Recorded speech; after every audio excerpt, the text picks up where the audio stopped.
I'm here with Micah Dynamite White. He just had a fight this past weekend against a pretty good opponent, and he went out there and he showed a really beautiful question mark kick. If you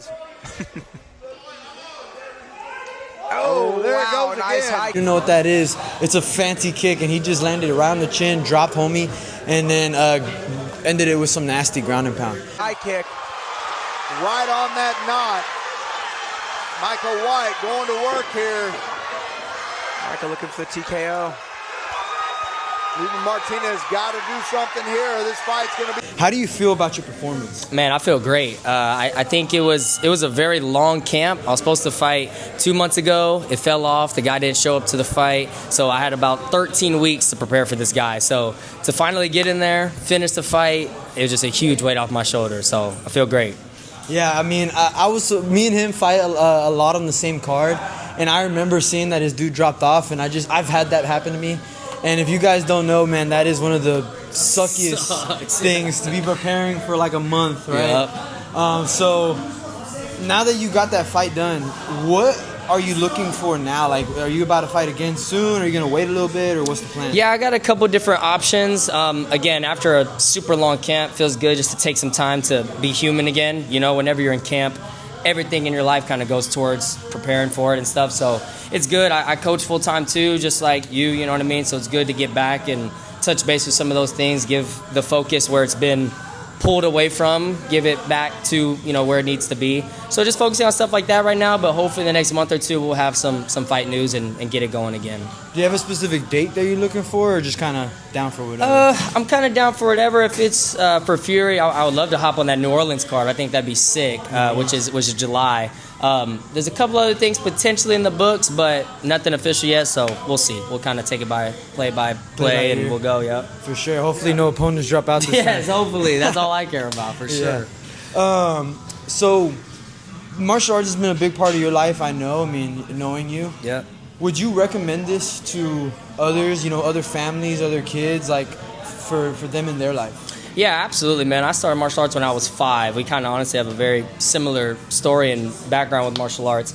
I think it goes way beyond just the fighting. You know what I mean? Like some people, you know, whether it's just for self-defense for kids, some kids that get bullied, and even just like knowing how to defend yourself. You know, you don't have to do it competitively. You don't have to be some crazy cage fighter like us.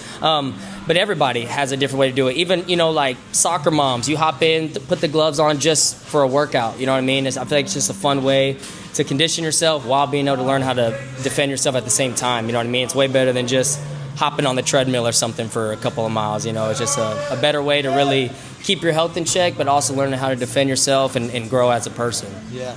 I feel like it also helps bring a lot of confidence, yeah, too. Absolutely. Knowing that you can defend yourself. Absolutely. That's kind of where it started for me. Like, when I was younger, obviously, I was always smaller, and so I just kind of lived life in fear. Like, no matter what I did or how hard I fought out of a whatever situation, like, there's nothing I could do. You know what I mean? And so I lived with that for a while, and so being able to learn how to defend myself, and I'm nowhere near being like, oh, I can just beat everybody up. There's weight classes for a reason in MMA, you know what I mean? But being able to at least defend myself enough to get out of a situation, protect my girl, my family, or whatever in a whatever situation, it's just way easier to walk through life knowing what I know with self-defense and with martial arts and stuff. Yeah, 100%.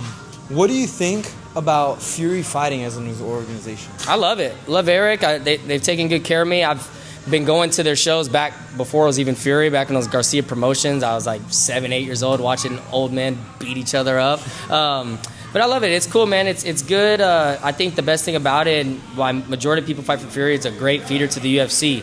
You know, if you win your fights, you get your finishes, and you work your way up to, you know, eventually that title or right around being one of the best in your division. It's easy to get called up to Contender Series short notice by having that Fury name back behind you as a fighter, for sure. So just out of curiosity, are you thinking about, like, you know, in between fights until things get lined up, would you ever like do like a jiu-jitsu thing, like maybe like ADCC or any like Submission Hunter Pros or anything, maybe even just like kickboxing or Muay Thai tournament? Was that ever interest you or not? I mean, it'd be interesting. I feel like when I'm not fighting, I have my coach hat on. So it's actually, when you bring that out, I have a couple of my kids that I want to bring to jiu-jitsu tournaments or, coaching wrestling tournaments and things like that. So I feel like it's cool, but now I feel like majority of my work is more through the fighting and stuff itself. And when I have time off, my focus is kind of otherwise. So I feel like I do a good job kind of switching the hats when it's time for me to train and be selfish, then when it's time to coach and kind of give back to other people. But it's definitely not a no. I wouldn't be opposed to it, just not on my mind right now. The money's got to be right. Right. Bring him his money. Come on. Bring him his money. Come on. Exactly. Then I might have some interest in it. All right, here you go. Well, all right, that was a great interview. My dog. Appreciate it. Oh, yeah. Good shit, man.